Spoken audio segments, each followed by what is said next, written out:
Hey guys, কেমন আছো সবাই? সো তোমরা টাইটেল তো পড়েই নিয়েছো, তাই না? And this video is just about 2025-এ কি ওয়ান পিস দেখা শুরু করা উচিত আর কেন দেখা উচিত। আমার মতে শর্ট আনসার হ্যাঁ, অবশ্যই। এখন প্রশ্ন হলো কেন, আমি সেই উত্তরটাই দিচ্ছি। যদি তুমি একটা স্টোরি এক্সপিরিয়েন্স করতে ভালোবাসো, যেমনটা আমরা কোনো গেম, উপন্যাস বা কমিক্সে করি, তাহলে জাস্ট গো ফর ইট। তোমার যদি মনে হয় যে এটাতে অনেক বেশি এপিসোডস আছে, তাহলে আমি বলবো তুমি একবার শেষ করে দেখো। শেষে গিয়ে তোমার মনে হবে যে এপিসোডস অনেক কম ছিল, তখন তুমি এটা কল্পনা করবে আরো অন্তত 2000টা এপিসোড যদি থাকতো। ওটা কেন প্রতিদিন নিউ এপিসোড দেয় না? এটা শুধু একটা অ্যানিমে নয়, কারণ এমন অনেক লোক আছে যারা অ্যানিমে দেখে কিন্তু ওয়ান পিস দেখতে চায় না। তারা রিলসে যা একটু দেখেছে ততটুকুই জানে এবং হয়তো এনজয় করে। কিন্তু আমি বলছি it's not just an anime, কারণ এই গল্পের মধ্যে যে ডেপথ, যে ইমোশনাল কানেকশন এবং ক্যারেক্টার ডেভেলপমেন্ট আছে তা অবিশ্বাস্য। এখানে ভিলেনরাও এমন যে একটা সময়ের পর তুমি বুঝতে পারবে না কে হিরো আর কে ভিলেন।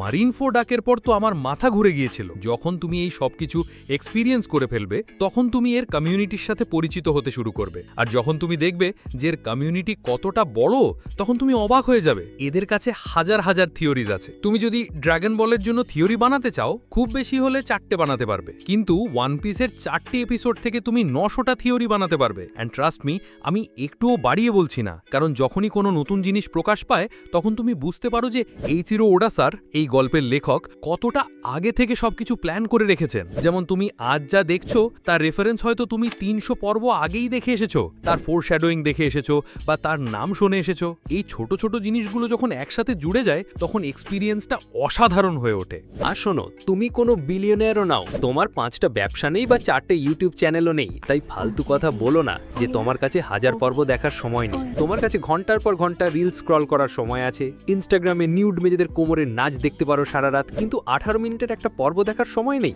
ভাই, তুমি হাসাচ্ছ আমায়। এখন প্রশ্ন আসতেই পারে যে জেজেকে বা ডিমন স্লেয়ারের মতো মডার্ন অ্যানিমে থাকতে আমরা 25 বছর পুরনো একটা অ্যানিমে কেন দেখব? দেখো, জেজেকে আর ডিমন স্লেয়ার নিঃসন্দেহে অসাধারণ, যাদের অ্যানিমেশন নেক্সট লেভেল এবং অ্যাকশন সিনগুলো মাইন্ড ব্লোয়িং। কিন্তু ওয়ান পিস শুধু একটা অ্যানিমে নয়, এটা একটা আস্ত ওয়ার্ল্ড, একটা এপিক অ্যাডভেঞ্চার।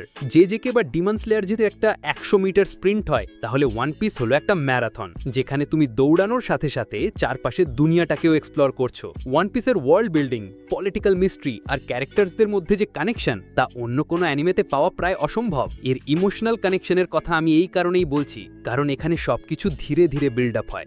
যেমন নামিকে লুফির টুপি পরানো, জরোর সেই বিখ্যাত ডায়লগ নাথিং হ্যাপেন্ড, অথবা রবিনের চিৎকার করে বলা যে আমি বাঁচতে চাই। এই মোমেন্টগুলো যদি আমাকে 100 পর্বের মধ্যে দেখিয়ে দেওয়া হতো, আমি হয়তো একটু কাঁদতাম আর বলতাম বাহ, দারুণ জিনিস, কিন্তু কোনো ইমোশনাল কানেক্ট তৈরি হতো না। কিন্তু 1000 পর্বের এই জার্নিটা এমন যে তুমি ক্যারেক্টার্সদের সাথে বড় হচ্ছ, তাদের সাথে হাসছো, তাদের সাথে কাঁদছো।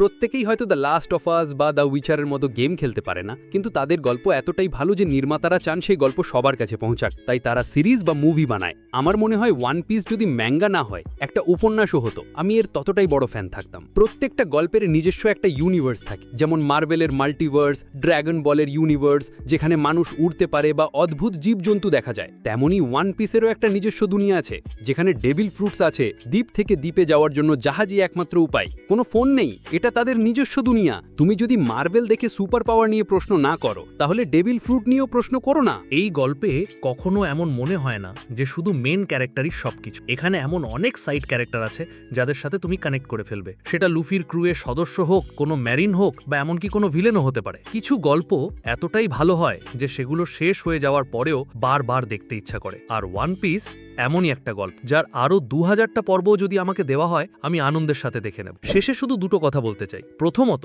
2025 সালে এসে 25 বছর পুরনো একটা অ্যানিমের কাছ থেকে আজকের দিনের অ্যানিমেশন আশা করো না। আর দ্বিতীয়ত, যখন তুমি এটা দেখা শুরু করবে, প্রথম দিকের পর্বগুলোতে তোমার যে কনফিউশন থাকবে, বিশ্বাস করো সময়ের সাথে সাথে সেগুলো পরিষ্কার হয়ে যাবে। আমি আমার পুরোটা দিয়ে চেষ্টা করেছি যাতে কোনো কিছু স্পয়েল না হয়। This is the first ever video যা আমি কোনো স্ক্রিপ্ট ছাড়া বানাচ্ছি। জাস্ট যা ভাবছি, যা মন থেকে অনুভব করছি তাই বলছি। তোমরা যদি ওয়ান পিস দেখে থাকো বা শুরু করতে চলেছো, তাহলে অবশ্যই কমেন্ট করে জানিও। Thank you so much for watching. Until then, দেখা হবে পরের ভিডিওতে। ততক্ষণ stay safe and stay tune. Tata.